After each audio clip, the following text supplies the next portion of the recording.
Dear brothers and sisters, the last years of his life were lived by Benedict XVI in the unprecedented role of Pope Emeritus. They were years of prayer and meditation on the destiny of the Church and the world. Benedict XVI was not only a distinguished theologian, but also a man capable of understanding the course of time and history. It is not surprising, therefore, that many of his reflections have shaken the Church and its faithful.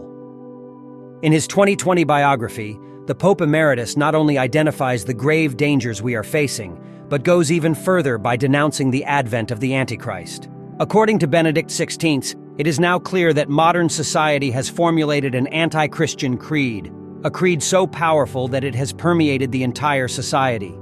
Anyone who dares to challenge it is punished with social excommunication. Benedict XVI writes that it is only natural to fear this spiritual power of the Antichrist, and it is truly necessary for the prayers of entire dioceses and the global Church to come to the rescue in order to resist it. The true threat to the Church lies in the global dictatorship of seemingly humanistic ideologies.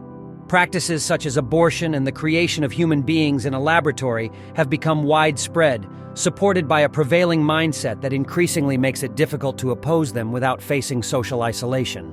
Benedict XVI denounces the global single thought and highlights a profound crisis of Christianity.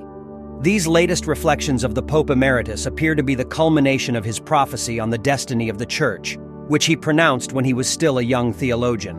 It was in 1969 when the young Ratzinger outlined his vision of man and the Church. According to Benedict XVI, the Church will become increasingly smaller, with fewer and fewer faithful, and priests will lose their spiritual role to become social workers.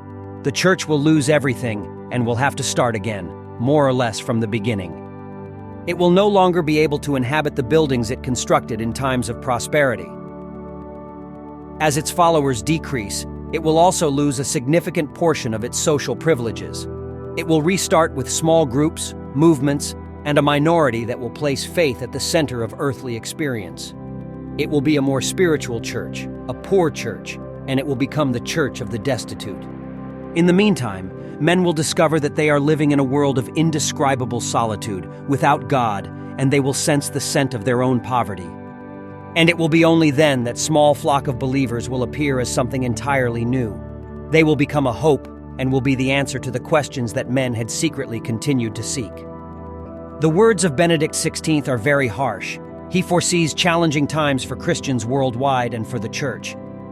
He invites everyone to pray because the false humanism surrounding us can only be torn apart by Jesus Christ. Dear brothers and sisters, let us pray to find the strength and determination to face the difficult times we are living in. Share your thoughts on Benedict XVI's words in the comments and subscribe to the channel to become part of the community of faith and prayer.